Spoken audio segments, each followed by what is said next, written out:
સુરત જિલ્લાની કીમ નદી થઈ બે કાંઠે માંગરોળના કોસાડીમાં પાણી ફરી વળ્યા. નદીના પાણી ફરી વળતા કોસાડી ગામ બે ભાગમાં વહેંચાયું. ગામનો આદિવાસી મહોલ્લો સંપર્ક વિહોણો થયો છે. ગત રાત્રિથી હાલ સુધી પાણીનો નિકાલ નથી થયો. 70 જેટલા પરિવાર સંપર્ક વિહોણા થયા છે. હાલ સુધી તંત્રનો એક પણ જવાબદાર વ્યક્તિ સ્થળ મુલાકાતે આવ્યો નથી. કોસાડી ગામના લોકોએ તંત્ર સામે રોષ વ્યક્ત કર્યો છે. કોસાડી ગામને બિનવારસી છોડી દેવામાં આવ્યું છે તેવું સ્થાનિકોનું કહેવું છે. જગદીશ ભરવાડ, ન્યૂઝ 14, માંગરોળ.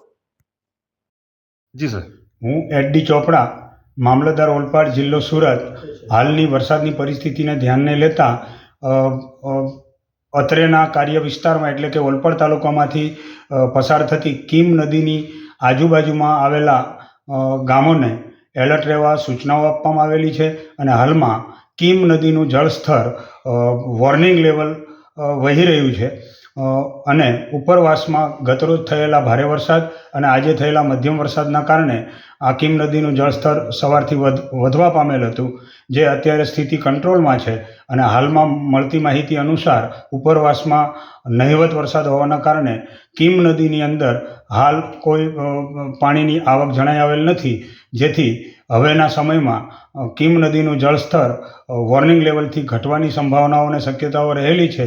એટલે કીમ નદીના કાંઠા વિસ્તારના ગામોએ કોઈ ચિંતા કરવાની આવશ્યકતા જણાતી નથી હાલના તબક્કે, પરંતુ સમગ્ર ગ્રામજનોને એલર્ટ કરવા અત્રેથી કાંઠા વિસ્તારમાં આવેલા કીમ, કઠોદરા, કીમામલી, ઉમરાછી, બોલાવ, અણીતા, વડોલી જેવા ગામોના ગ્રામજનોને તમામ સુવિધાઓ પૂરી પડી રહે માટે તમામ તલાટીશ્રીઓને ગત રાતથી જ સૂચનાઓ આપવામાં આવેલી છે. અને હાલ તમામ તલાટી કમ મંત્રીઓ ગામે સ્ટેન્ડ બાય રાખવામાં આવેલા છે અને તમામ વ્યવસ્થા કરી લેવા માટે તાકીદ કરવામાં આવેલી છે.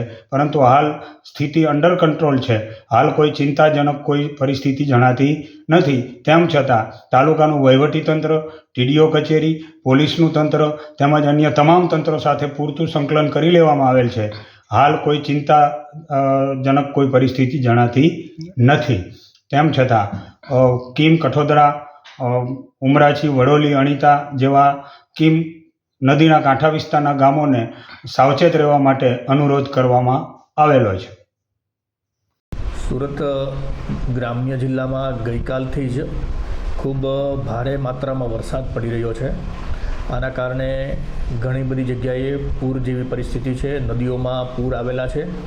અમુક જગ્યાએ રસ્તાઓ ઓવરટેપિંગ થવાના કારણે, રસ્તા ઉપર પાણી જવાના કારણે માર્ગ વ્યવહારો ગ્રામ્ય વિસ્તારમાં બંધ કરવામાં આવેલા છે. આવા જે માર્ગો બંધ છે ત્યાં યોગ્ય પોલીસ બંદોબસ્ત રાખવામાં આવ્યો છે.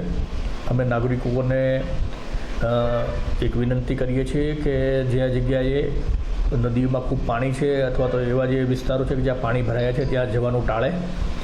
આવા રસ્તા ઉપરથી વાહન લઈને પસાર ન થાય, કારણ કે એમાં અકસ્માત થવાની પૂરેપૂરી શક્યતાઓ છે. એ સાથે જ આજે ઈદ એ મિલાદનો તહેવાર છે, એમાં મુસ્લિમ ભાઈઓ તરફથી જુલુસ કાઢવામાં આવ્યા છે અલગ અલગ જગ્યા ઉપર. અને આવતીકાલે ગણેશ વિસર્જનનો તહેવાર છે, જેમાં ગણેશજીની પ્રતિમાઓનું વિસર્જન કરવામાં આવશે. નાગરિકોને ફરીથી વિનંતી કરીએ છીએ કે જે જગ્યાએ તળાવો, કૃત્રિમ તળાવો અને ઓવારાઓ પર જ્યારે ગણેશ વિસર્જન કરવા જાય ત્યારે પોતાની સલામતીનું ધ્યાન રાખે, યોગ્ય કાળજી રાખીને વિસર્જનમાં જોડાય, કોઈ અકસ્માત કે દુર્ઘટના ન થાય, શાંતિને સલામતી જળવાઈ રહે, ઊંડા પાણીમાં કોઈ લોકો ન ઉતરે તેવી એક અમારા તરફથી અપીલ કરવામાં આવે છે, પોલીસ ડિપાર્ટમેન્ટ તરફથી. આ બંને તહેવારો ખૂબ શાંતિપૂર્વક ઉજવાય એટલા માટેથી યોગ્ય પોલીસ બંદોબસ્ત રાખવામાં આવ્યો છે. પોલીસની જ્યારે પણ કોઈ જરૂરિયાત પડે તો 112 નંબર ઉપર કોલ કરવાથી પોલીસની ત્વરિત મદદ મળી જશે અને લોકો શાંતિ અને સુરક્ષાથી આ બંને તહેવારો ઉજવે તેવી અપીલ કરવામાં આવે છે. જી, મારું નામ કેતન ભટ્ટ, સામાજિક આગેવાન, સુરત. કીમ નદીની શું પરિસ્થિતિ છે? કયા કયા વિસ્તારને અસર કરે છે? નેત્રંગથી નીકળતી અને વલિયા તાલુકામાંથી પસાર થઈને મંગળોળ તાલુકામાં જ્યારે પ્રવેશે છે ત્યારે ખાસ કરીને હાલ કીમ નદીની ઉપર આવેલા બલદેવા અને પિંગોટ ડેમ જે ઓવરફ્લો થયો છે અને ઉપર ભારે વરસાદ થવાના કારણે અત્યારે કીમ નદીમાં પાણી આવ્યું છે. તમે જોઈ શકો છો અત્યારે આ મંગળોળ તાલુકાના કોસાડી ગામની સ્થિતિ. આ સમસ્યા આજની નથી, આ સમસ્યા કાયમ માટેની છે. જ્યારે જ્યારે પણ પાણી આવે છે ત્યારે આ કોસાડી અને જૂની કોસાડીનો જો રસ્તો બંધ થાય છે અને ખાસ કરીને કોસાડી ગામના આવેલા આદિજાતિ સમાજ અને લઘુમતી સમાજના ઘણા ઘરોમાં પાણી ભરાવાની સમસ્યા કાયમની છે. આ બાબત સરકારશ્રી દ્વારા પૂરનું પાણી ન ઘૂસે એ બાબત કીમ નદીમાં પ્રોટેક્શન વોલનું પણ નિર્માણ કરવામાં આવ્યું હતું, પરંતુ દુઃખ સાથે કહેવું પડે છે કે આ પ્રોટેક્શન વોલ બાંધવામાં ગોબાચારી થવાના કારણે બાંધી કે ન બાંધી એ સરખું જ છે. અને ખાસ કરીને કીમ નદીમાં અહીંયા આગળ એક કટ છે અને કટનું સીધું પાણી પૂરા વેગે આ ગામમાં પ્રવેશી જાય છે અને એના કારણે ઘણી એ થાય છે. કિરણભાઈ, ખાસ કીમ નદી કયા કયા તાલુકાને અસર કરે છે?